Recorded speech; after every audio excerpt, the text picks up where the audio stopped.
Thanks for joining us. I'm Nancy Furness, and this is Tri-Cities Community Television. So I'd like to just begin by acknowledging that our interview today is taking place on the traditional, ancestral, and unceded territories of Coquitlam First Nations. And we thank the Coquitlam people who continue to live on these lands and to care for the lands and the waters and all that lies above and below. So joining us today is Edward Csuka, who is an award-winning physics teacher from Terry Fox School. So thanks so much for joining us today, Edward. Thank you for having me. I'm going to start off with a question that's on everyone's minds, and that is, why do we need to know about physics? Can you tell us, why is it important? That's a great question. I started out as a biology major, but at about age 20, I read a very famous book by Stephen Hawking called A Brief History of Time. Oh. And I was fascinated. He had a knack for taking very difficult physics concepts and explaining them to somebody who doesn't have a lot of physics knowledge, like a young person like myself taking biology classes. And I just loved it. And it was just, the scope of it is just so big. It's from the biggest of the big to the absolute smallest of the small and everything in between. So I love biology too. I love all the sciences, but I think it blew my mind in a bigger direction. And so through my career, I've done about 20 years now. I've taught most of the sciences. Right. I did teach some biology, some chemistry, but I kind of fell in love with physics, and that's the one I kept going back to. And I just, for over a period of years, I picked up more and more physics classes, and I loved it. For several years there, it was all I taught was all physics 11 and 12, and I just dove right in and really worked on my course materials and my labs and my experiments that I run and everything like that. So nowadays I'm doing less physics and more STEAM type things, which we'll talk about later. But I still have a love for physics, and I do still teach it. It's just a little bit less now. Right. No, physics is one of those subjects. I didn't take it in high school. And when I got to university, of course, you need physics 100 level in order to do an undergraduate degree. And I was really surprised how interesting it is. So we did a lot of the labs where you do, you probably do the same kind of labs where you have the carts and the slopes and that sort of ramps. thing. Yeah, definitely ramps. Yes. Yeah, a lot of trigonometry there. But yeah, it's fun to do the ramps and the carts and crash them together and all sorts of things like that. Exactly. Blow stuff up, right? I've got a cannon that I shoot hockey pucks out of. Oh. I just built another cannon that uses a bicycle pump, so it's really portable, and then you can shoot paper rockets. And it actually goes over 100 meters, so it's really fun. And so I haven't even used it with the kids yet. I just built it last week at a Pro-D event. So this is going to be a surprise. It's a new one. Oh. They see it on my counter, and they're like, "What's that?" I'm like, "Oh, you'll find out." So the possibilities are endless. Oh, it's just so much fun. It really is, and you can really have a lot of freedom as a teacher to kind of take it in the direction you're interested in. You know, you do have curriculum to cover, but you can cover it in your way, and you have a lot of autonomy. And I've just really enjoyed doing physics. Well, now, you've been recently recognized by the Canadian Association of Physicists. Yes. So can you tell us a little bit about that? You received an award. Can you tell us what the award was for, and maybe a little bit about how they found out about you? Okay. It's got a really long name. It's the Canadian Association of Physicists Award for Excellence in Teaching High School Physics. Wow. That's the full title. It's awarded to 5 physics teachers across the country each year, and the Association of Physicists is this wonderful organization of thousands of physicists across the country, and they have large, assemblies where they, sort of do their version of Pro-D, where they workshop and they learn from each other, and there's lectures. This would be interesting. Yeah, it's a large body of people, and one of the things they do is give some awards for both university level and high school level and college level and different levels, and there's a nomination procedure. One of my colleagues, whose name is John Moore, he's a physics teacher in Surrey. He saw what I was doing with all these Power of Ideas events. We haven't gotten to that one yet, but there was some Power of Ideas events around for 3 years at the school, and it generated a lot of interest, and we got 1,000 people from the community to come in and do physics on their spare time. Like, who gets that, right? So he put forward a nomination, And then there was some letters of recommendation put forth by many of my colleagues, and it's quite touching actually as a teacher. You don't take the time often to look back and see what effect you've had. But I had about 20 letters come in, and it just sort of warms the heart. Well, it does, because I know now you understand how appreciated you are. So to get that kind of recognition, I think is pretty rare and very special. It sure is, and I see so many brilliant teachers around me. I just wish, more could receive recognition. It's like I walk in teachers' room every day and I go, wow, I wish I did that. Like, wow, I didn't think of that, and that's brilliant. And so I take from them as, all the time, but like many of them would deserve, this level of recognition too. But it's, I guess, there's limited bodies out there doing this kind of work, but the Canadian Association of Physicists, they're just a wonderful organization, and I've benefited from several things due to that organization. In 2014, I was lucky enough to be chosen to go to the Perimeter Institute for a 1-week summer workshop with 40 other physics teachers. And it's wonderful because they pay for everything. They paid for the flight, they paid for the food, accommodations, and So you're just with all these physics teachers. Where is this? Perimeter Institute is a wonderful facility that I want to promote because they're awesome and very few people know about them. It's in Waterloo, Ontario. Oh, okay. And it was founded by the BlackBerry inventor, who's Canadian. And he wanted more physics to happen in Canada. And so he wanted to build this think tank place. And it's where like maybe a Sheldon Cooper type of person from the show Big Bang Theory, those types of people would work there. And it's, so I got to go there and with these other 40 physics teachers from around the world, and we workshopped for a week in July one year in 2014. And the place is really an architectural wonder.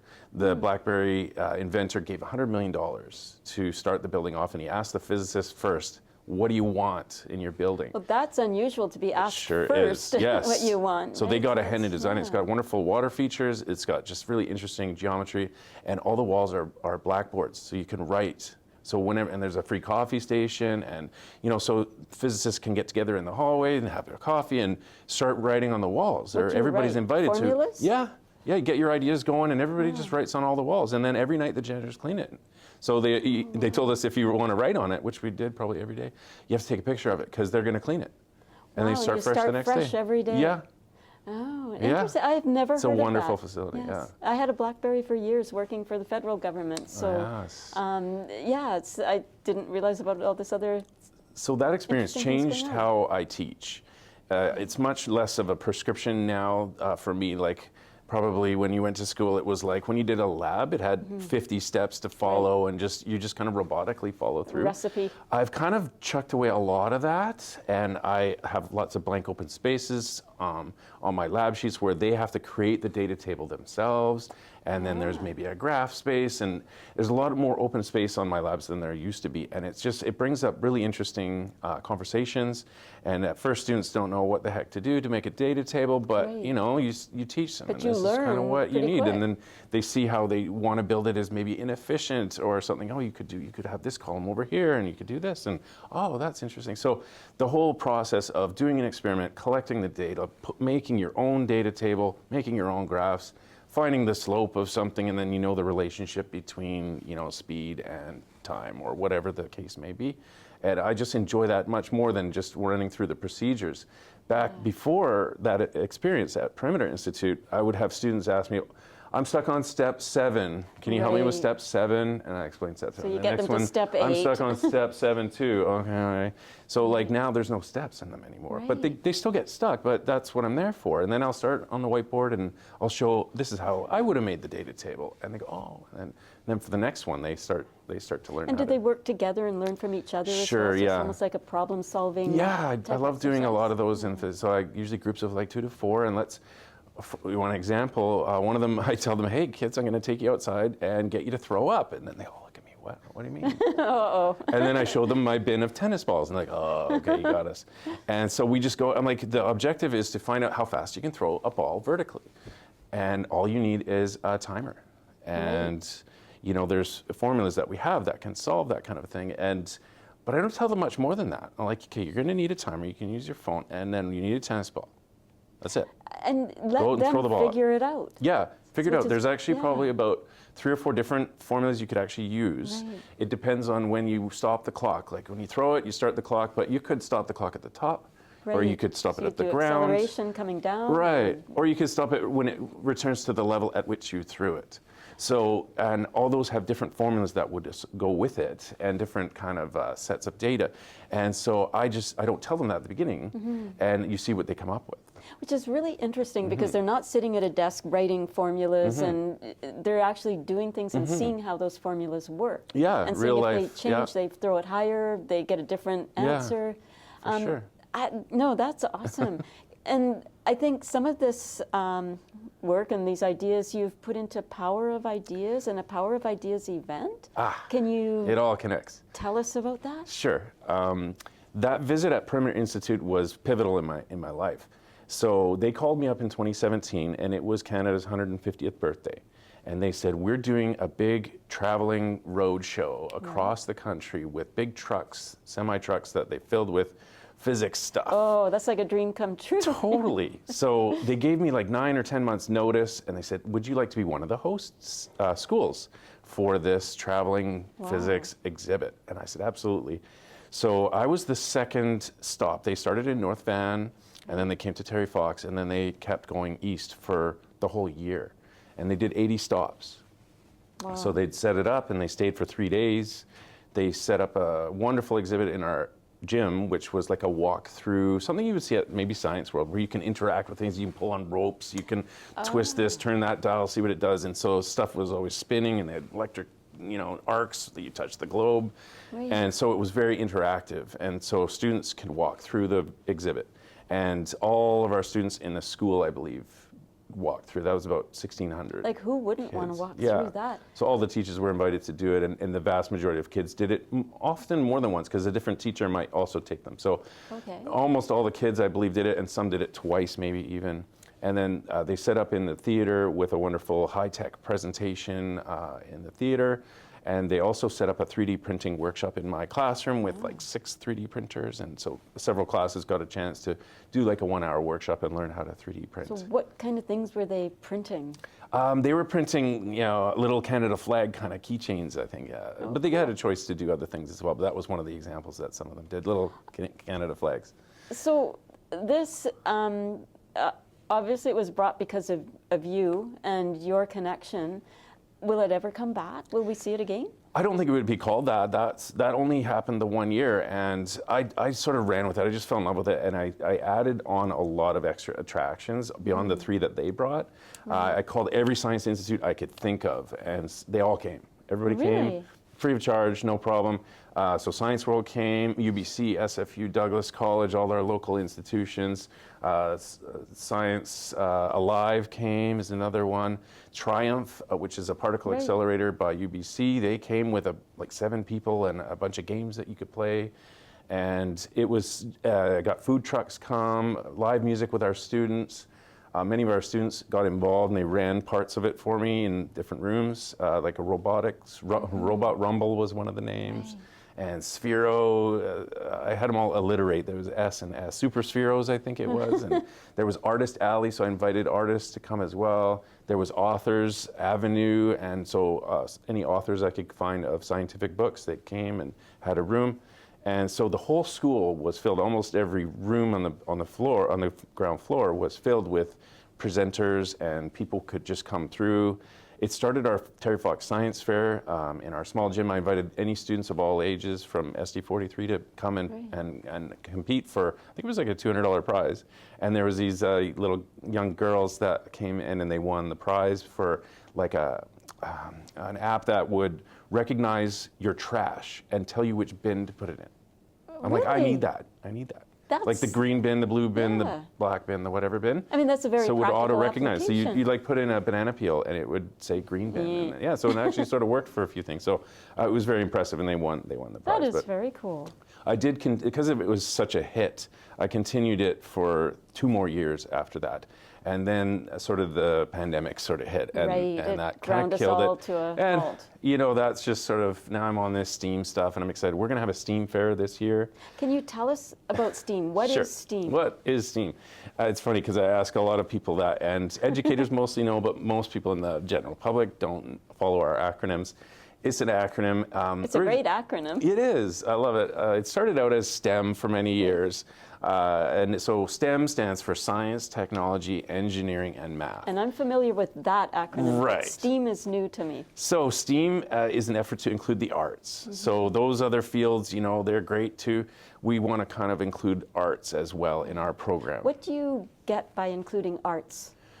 Well, it's wonderful. Like, I'm not really an artist myself, so it gives me actually an opportunity to collaborate with my colleagues, and it's quite a team of us. It's about 7 or 8 teachers now running this, and admin has been really supportive. My principal, Dave Starr, actually brought the idea to myself and others, and to see if we would like to do it, and he got the ball rolling, and we got lots of support from our School District 43. And we actually won a $10,000 Best Buy grant along with it, and like a $3,500 Maxine Wilson grant. So we got a bunch of money, and we bought lots of fancy equipment like 3D printers and laser cutters. I bought an embroidery machine, you know, different things, and lots of materials. And like robotics type stuff, Arduino, little microcontrollers. And so we kind of stocked up on a lot of that, and we've been using it in our STEAM program. We're in our second year now. We started with grade 9s last year, and now our eldest students are in grade 10, and next year they'll continue into grade 11. So these are the same students going through the program? Yes, it's going to be a 4-year program. Okay.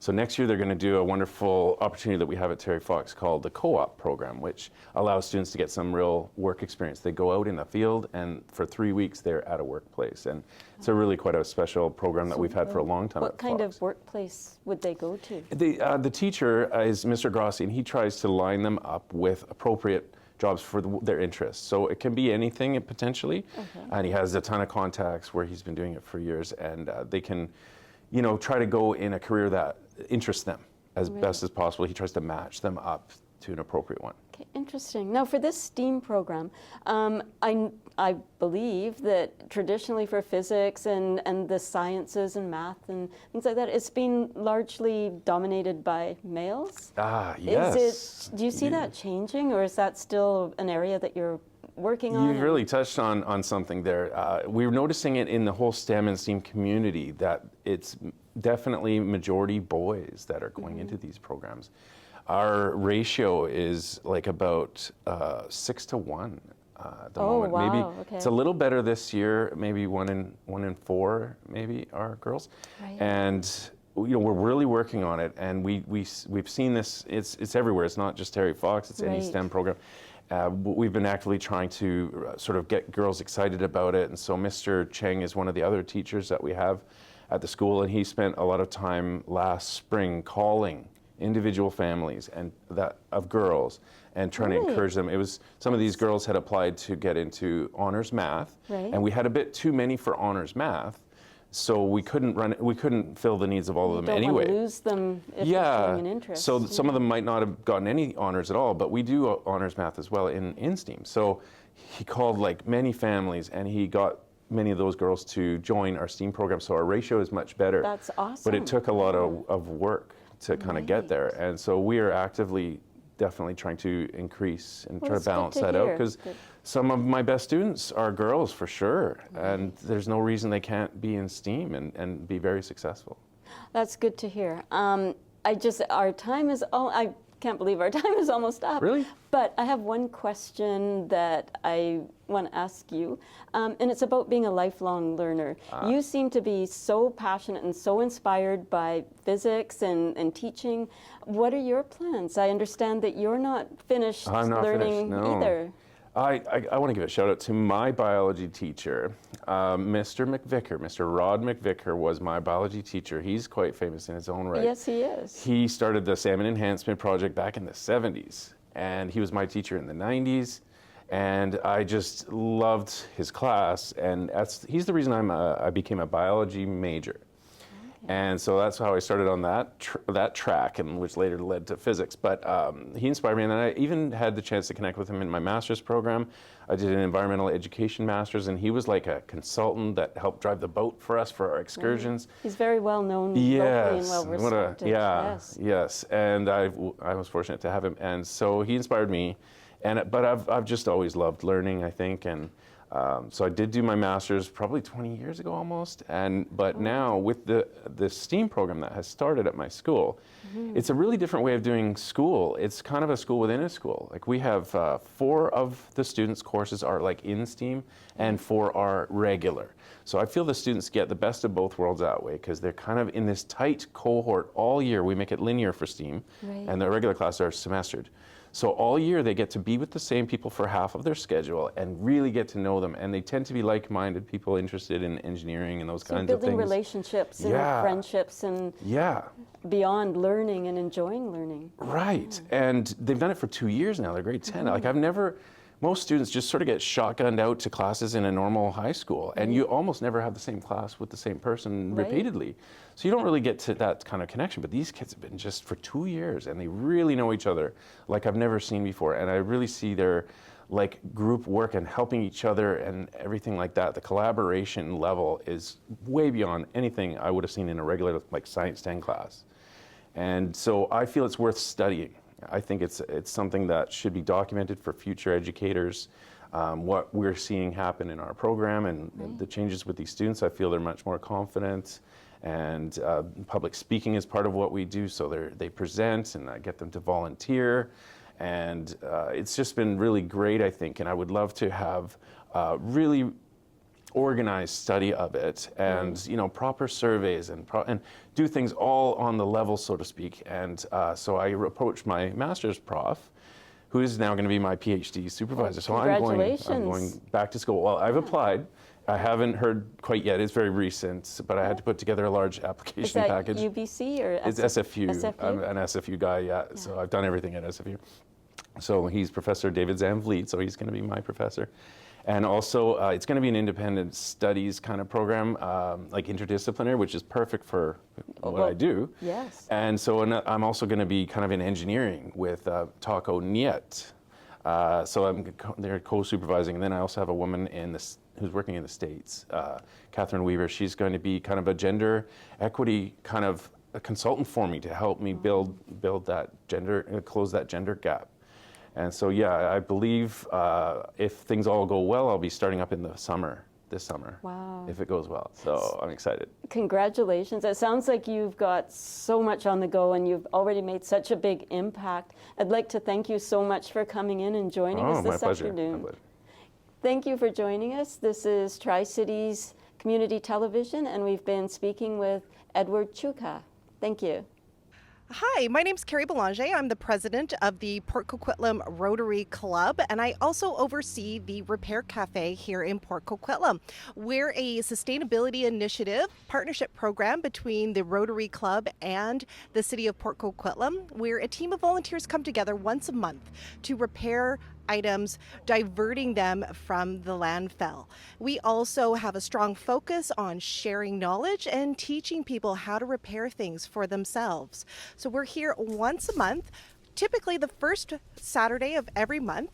However, if that Saturday falls on a holiday weekend, we do push it to the following weekend. We're here from 10 o'clock until 2 o'clock at 1737 Broadway Street. That is the Public Works Building of Port Coquitlam.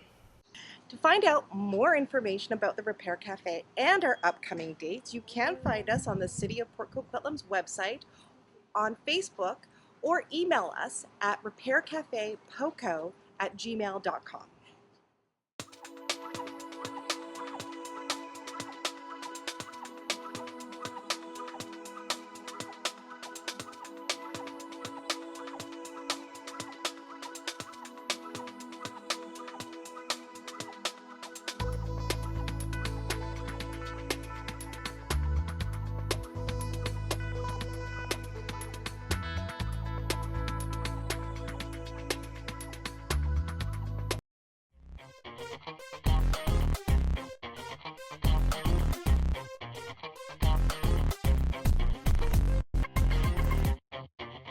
I'm Nancy Furness, and this is Tri-Cities Community Television. Our interview today is taking place on the traditional, ancestral, and unceded territories of Coquitlam First Nation. And we thank the Coquitlam people who continue to live on these lands and to care for the lands and the waters and all that lies above and below. So this afternoon, I'm joined by Steve Sainas, who is the founder of the Terry Fox Rock School and a Juno Award-winning musician. So thank you so much for joining us this afternoon, Steve. Thank you so much, Nancy, for having me. It's a pleasure. We hear about you. You're a little bit of a local legend. I was wondering, maybe if we could just go back and tell us how you went, how you started down the path as a musician. What inspired you to take up music as a career? Well, when I was really young, I remember playing air guitar in the back of my dad's 55 Chevy. And the songs like American Pie by Don McLean and the old classics. The old classics and stuff. But we never had the means to have an instrument or anything. And my parents used to rent the upstairs to usually students, university students. And I used to go up sometimes and get help with my English homework. And Bob and Jackie, I still remember their names, saw that I had an interest in this acoustic guitar that they had, this old Stella acoustic guitar they had sitting in the corner.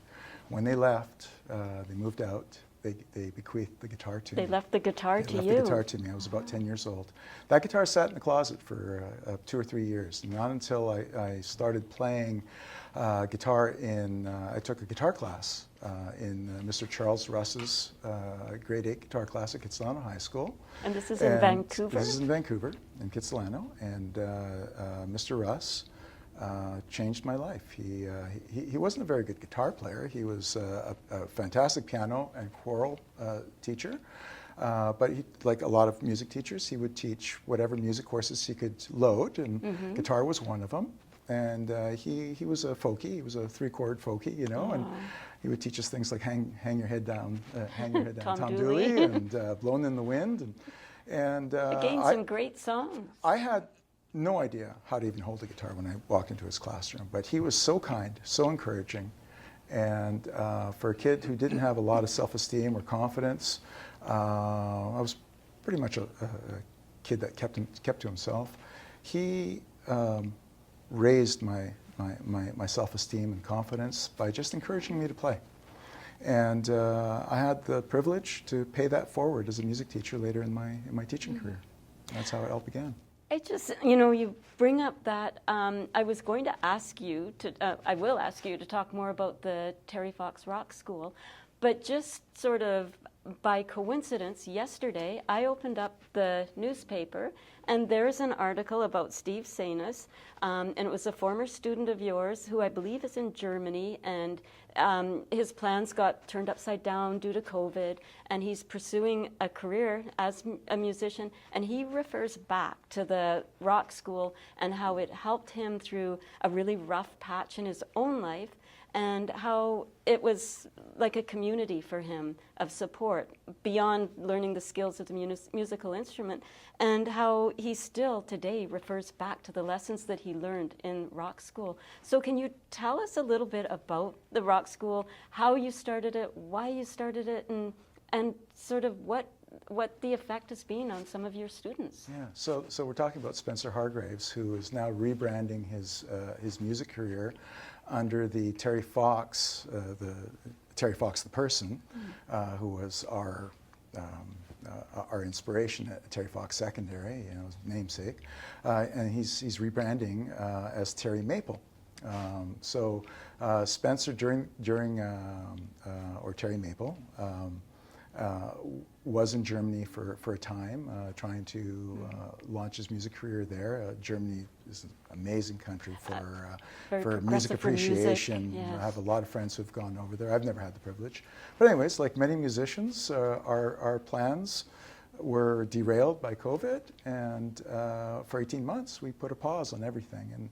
And as for a lot of us, including Spencer, who I see from time to time in the trails when we're out walking, when I'm out walking my dog, we hang out by the river sometimes and have nice long chats. And he was one of those musicians who had to take a step back and refocus and figure out how we're going to navigate through this pandemic as artists. And so he's just launched the rebranding of his career as Terry Maple. And Janice Clue from the Tri-Cities reached out to me and asked me to comment on Spencer, and it was a pleasure to do that. And that's how that And came that's together. just one wonderful story out of many, I think, that came out of the Rock School. Can you talk a little bit about the Rock School? What did you do there, and what opportunities did the kids have? Yeah, sure. So I was a high school teacher in Port Coquitlam starting in 1986-87 as a TOC, and then got a full-time, my first full-time job was at George Perks Jr. I graduated from UBC as an English phys ed major in education. So I have a Bachelor of Education. I don't have a music degree. When I did not know that. When I got hired, I was hired as an English, junior English and special needs teacher. And the reason I got asked to do the special needs was because of my music background. I had TOC'd at George Perks Jr. for quite a bit. I'd always bring my guitar, or quite often I'd bring my guitar with me, It's and I'd amazing play what the music kids. can do. Yes. And it was just a great way to connect with kids. Unbeknownst to me, that was sort of planting the seeds for later in my career. So I actually ended up becoming a full-time special needs teacher. I created a program for at-risk students at George Perks, which then when we moved into the middle school, secondary school model in Coquitlam, I moved to Terry Fox with my program. Sadly, the government, provincial government, started cutting back drastically. My program got compromised and got melded with Learning Center. I wasn't happy about that. I wasn't able to teach the way I wanted to teach those at-risk students. And I started looking at a career change. And I realized that a colleague of mine, Gord Hembrough, who was a visionary music teacher at Port Moody Secondary, had been teaching recording arts for a number of years and was about to start his own rock school. He was doing it a little bit differently, though. So after much consideration, collaboration, and just talking with Gord a little bit, I went back to my school and I asked Wayne Sawyer, who was then the department head for music at Terry Fox, and asked if he would support me starting my own rock school program and recording arts program at Terry Fox. He was extremely supportive. I spent a year building it, and in 2000, 2001, I launched the rock school program. And the reason, and I had been thinking about it because I had the opportunity to cover some of Wayne's classes when they would go off on band trips. And he had a music composition class, so I would be asked to cover his music composition classes. So I got a taste of it, and I went, I think this is what I want to do. This. I want to take my passion for music and pay that forward to the students in the same way that it was given to me as a gift from Charles Russ. So that's how it all came about. And the need was, what I saw was there was a need beyond traditional music education, band, choir, vocal jazz band, that offered a service for music education to a certain demographic of students, but wasn't really meeting the needs for a lot of kids who were passionate about music, but didn't particularly feel inspired by the traditional music. There's different learning styles and different, like you say, interests. Yeah, around that same time, in the late 1990s, early 2000s, music technology was developing rapidly. Digital recording was starting to emerge. I had started learning how to do that for my own recordings. I was in a band called Mud Dog at that time. I remember that, yes. I had written a bunch of songs, and I had been introduced to digital recording through a friend. And as I began learning about digital recording, I realized that this would be a really great way to expand music education for students at school. And I also wanted to introduce them to being able to do music as they would like to do music, right? To have a student-centered program that inspired kids and give them a safe place, a place where they could be creative on their own, and let them lead their music education according to their goals. So when we talked about Spencer earlier, the things that he took away, we've had this conversation, he and I, and he said, you know, the things that you taught me more than anything else were about leadership, teamwork, work ethic, setting goals, being a self-driven learner, learning how to use resources. Right. And that's what I did. It was inquiry-based learning before inquiry-based learning had become a buzzword in the education field. A lot of my colleagues would look at me and go, what's he doing? Like, he's not teaching lessons. Like, I wasn't standing in front of the class teaching for an hour. You're not lecturing. I wasn't lecturing. What I was doing was the first day of rock school would be everybody sits in a circle. I would introduce myself.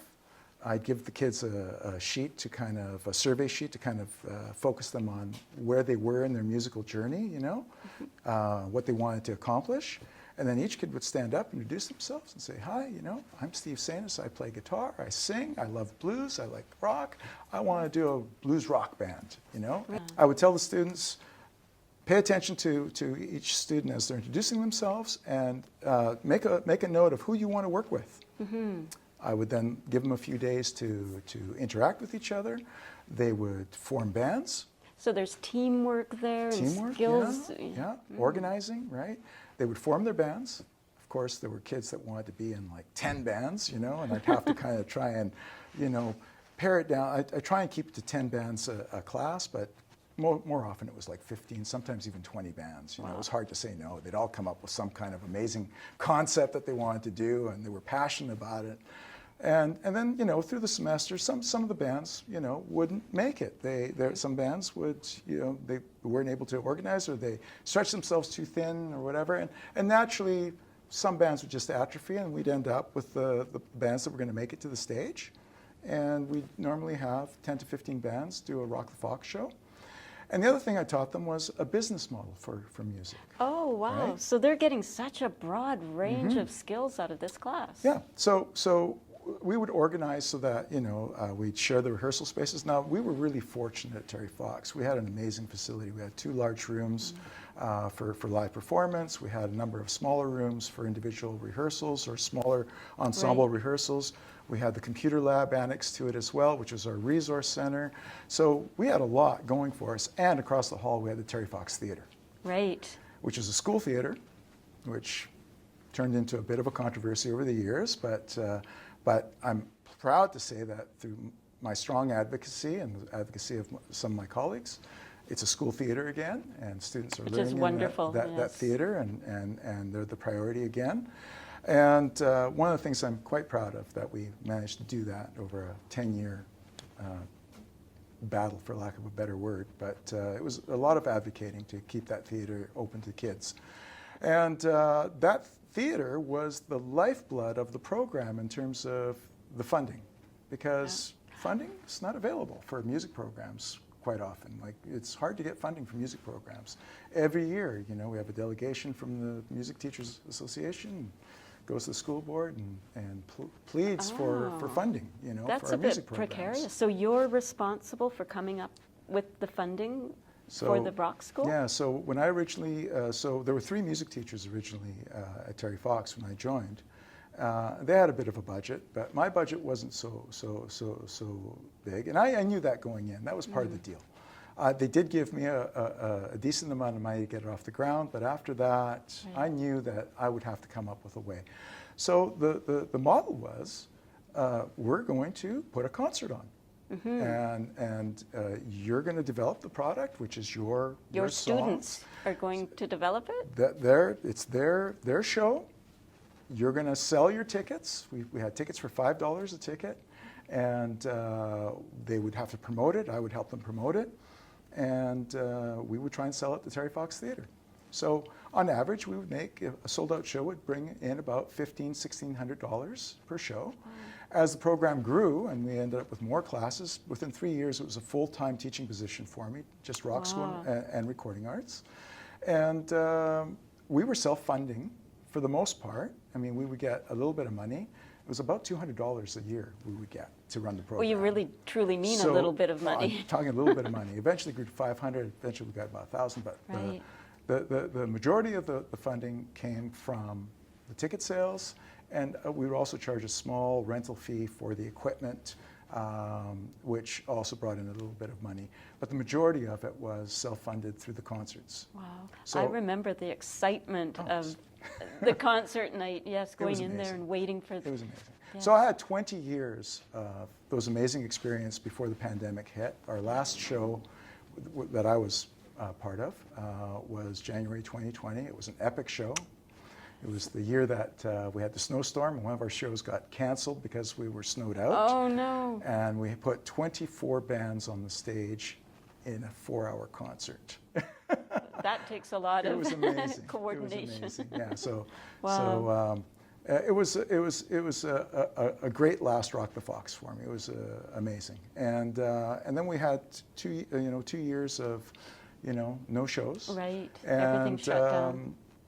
And I started thinking about retirement at that point. And when I realized that I was going to retire a year ago, I turned to my colleague Dan Tilsley, who had been with me for 18 years by my side as the drama teacher, and we would help each other with I would help him with his musicals, he'd help me with my rock school concerts. So you built a bit of a partnership. Yeah, and we shared the same students, so I thought, who better to take over the program? And he was a professional musician before he became a drama teacher. And he was excited, and he brought the kids back to the stage last January. I was invited to go back and got to see the kids on the stage again, and it was just a wonderful celebration. So that's where it is. That's such a wonderful story, and then the legacy lives on. The You've made legacy sure lives that on. it's not stopped. I wanted to make sure that it was in the best hands capable of moving the program forward and sustaining it for as many years as possible. And I couldn't think of a better person than Dan, because he already had the rapport with the kids. And with electives, the rapport with the teacher is a big part of Right. the success of a program. So I was thrilled when he agreed to do it, and it allowed me to retire feeling at ease that the program would continue and would allow me to move into the next phase of my life, which right now is playing music for myself and looking after my elderly parents, and Well, so retirement has changed the sort of the focus of your music a little bit, or the focus of how you approach music. Can you tell us a little bit more about what you're doing in retirement? Yeah, and how so that's so changed? so during even while I was teaching, I was always performing with my band Mud Dog for almost 20 years. We were performing at the Yale and blues festivals and venues all throughout the Lower Mainland. And then after the blues scene was gutted due to real estate development, So an the aging Yale is demographic. gone? The Yale has come back, but it's not a live music It's not venue the same anymore. as it- No, that's not 7 Nights of Blues. They tore out the historic stage, tragically. I call it a cultural crime scene. Yes. They tore out the stage and they put a mechanical bull in, and they went to canned urban Oh no. country, and So they kind of tore the heart out of the Yale. they tore the heart of it. They wanted to target a younger demographic, and they literally single-handedly gutted the blues scene in Vancouver. I remember going to the Yale. It was like pretty awesome. So, but- like my student Spencer, I had to reevaluate and refocus. Right. So I reinvented myself again, and I started performing as a duo with my late partner Christopher Allen, who sadly passed away from cancer 3 years ago. And when he got sick, I ventured as a solo acoustic and did that for 3 or 4 years, playing classic covers and blues and my original stuff. I went out and recorded a new album under my own name. I released in 2017 under my own name. The album's called Simple As This. And then after a few years of playing on my own, I kind of missed being in a band. So during the pandemic, I decided, just before the pandemic, actually, I decided, after seeing Tom Petty and the Heartbreakers on their 40th anniversary tour, I remember turning to my wife and said, honey, I got to get that magic back of playing with my brothers and having fun on stage in a band again. I got to go back to being 16 again. Right. So I brought it full circle and launched my Steve Sainas trio, also known as SST. We're looking forward to playing the Bennett tomorrow night in Poco, which is March 31st. This is probably going to air after that, but we're back there again May 12th. And we're just playing venues around town. Donegal's on April 22nd. I'm still playing solo acoustic. Mr. Mike's on the 20th of April.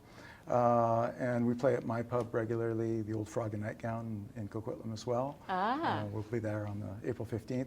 But we're just playing around town and purely having fun. Classic covers, blues.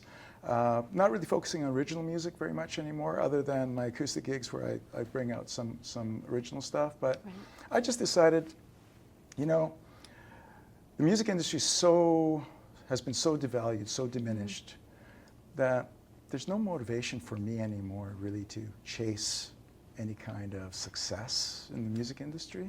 So I decided I'm just going to do it for me again.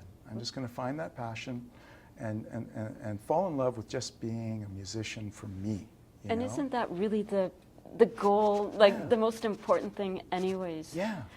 So as far, you just told us about a whole bunch of places in locally. Are there enough places for you to play? Like, is it hard to find a place to play? Yeah, it's really challenging. It's really, really hard. What's happened is that streaming has devalued music so much now, right? And here's the hardest part about being a music teacher. I would inspire these kids and give these kids a place where they could be inspired, and they become so passionate, and music would become their whole world, you know. And then, you know, I'd tell them, you know, like, when you guys go out on that Terry Fox stage, like, really savor it, because when you leave here, it's going to be really hard for you to get to that level of venue again. Because Terry Fox Theatre was a full production rock show. Full light show, full PA, like, big production. They were playing, like when I said we funded our program to the tune of over $100,000 in instruments. Those kids were playing on professional gear. Wow. Professional gear that rivaled some of the biggest studios in the Lower Mainland. And I would say to them, look, like, savor this, because I hate to tell you, but when you graduate here, it's going to be really hard for you to find venues that are going to be as big and exciting as this. And I think, like, what you're doing with Rock School as well is giving them the best chance. Like, they've got the best instruments that they'll probably have, and everything is set up to be optimal. So, like you say, that's their chance, right? To soak it up, and some of those students will be captured, and you've had students that have gone on. They have, to have musical careers. Yeah. So a lot of my students are still playing music, which really, I connect with students almost daily, former students daily, on social media. The wonderful thing about social media is that I get to see what they're doing. I feel sad that my teacher, Charles Russ, probably never really realized the path he actually set me on. And I tried to find him, and sadly it passed by the time I got around to trying to thank him properly. But I get to see my students. I'm sure he's proud and I hope so. I truly do. Very happy. I'm sure he would be. But I get to see my students daily, almost on, like, every day I connect with students. Will Lang is a rapper from my very first year of Rock School and Recording Arts, and he spins some amazing lyrics of social justice and well-being and self-improvement. He's quite talented, and we've reconnected in recent years. He just released he dropped some more tunes just recently. He's touring around. Is he local? He's local. He's Port Coquitlam. Okay, we need to get connect Will Lang with in him. there. He goes under the stage name Vicious 5150, and he's quite amazing. Jack Thomas is on Canada's Got Talent and right now. And he was percussionist. He was percussionist. Tragically lost his arm in a workplace accident. Music saved his life. He came back, and he's doing amazing work on Drumeo as a drum instructor on Drumeo, and he's working with Chad Smith from the Red Hot Chili Peppers coming up, and he's on Canada's Got Talent. His episodes will be on TV in a couple of weeks. I mean, this must make you very proud. Oh, I'm very proud. It'd be very gratifying too. Very proud. Yes. Matt Perrin right now is touring Europe for, I think, the 5th or 6th time. Wow. He's toured North America 4 or 5 times with his metal band.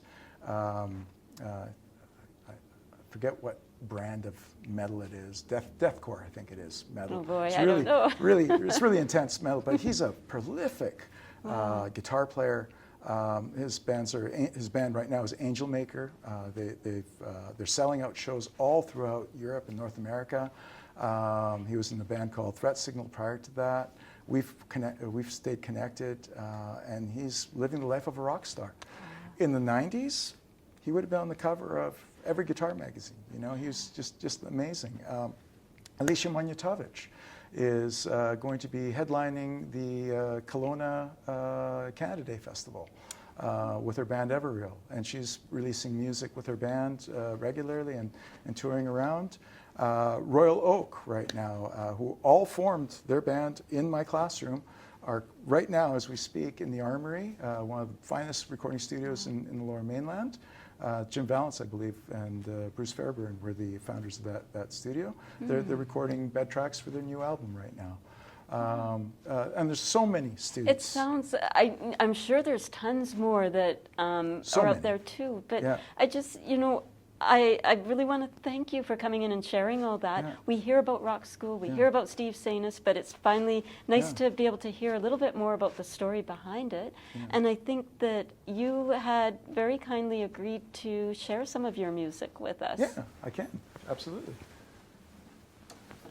So this is a song that I wrote while floating down the Coquitlam River back in around 2014, 2015. And as I was floating down the river, lyrics started coming to my mind as I was surrounded by this beautiful, this absolutely beautiful surrounding of the Coquitlam River forest. And anyways, I wrote most of the album while floating down that river. Most of the lyrics came to my head. I'd rush home, trying not to forget the lyrics. And I'd grab my dog Jasper at the time, a lovely border collie, and we'd go to a river beach, and I'd grab my guitar and I'd sit there and put the music to the lyrics. And this is the title track off that album. It's called Simple as This.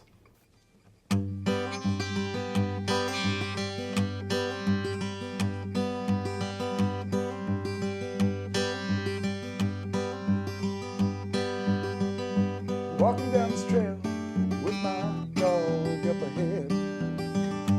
There's no place we'd rather be instead.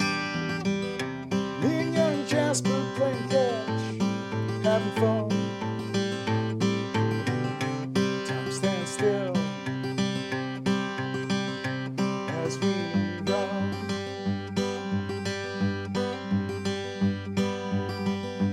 Words of the world seem so far away, while I'm deep in nature's beauty all day.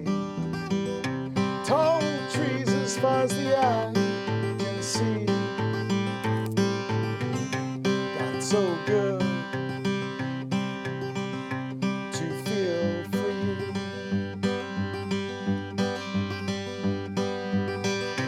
Why can't life be as simple as this? Living in the moment like a long, sweet kiss. Drifting in a dream world of wonder and bliss. Why can't life be as simple as this?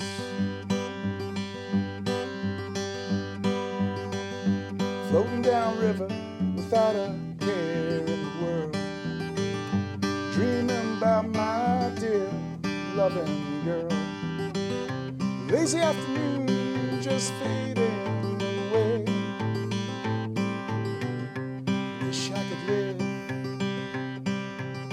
like this every day.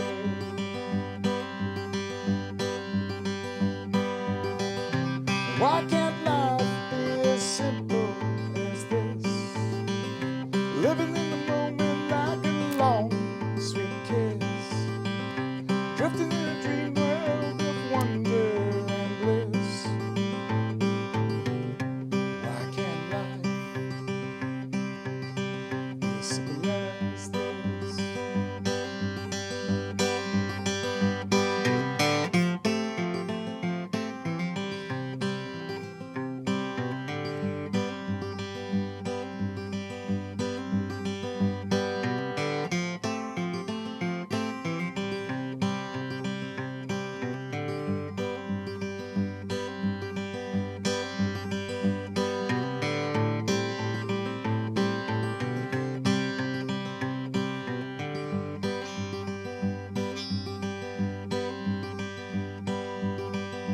warm summer night, stars above, running river sets the mood for love. Me and my girl, souls entwined, lost in each other for all time.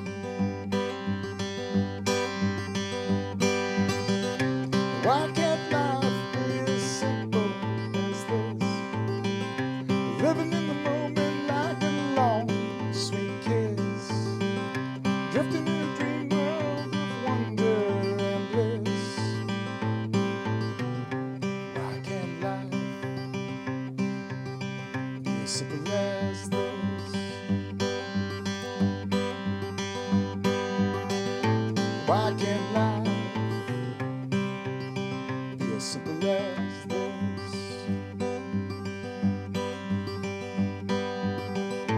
Why can't life be as simple as this?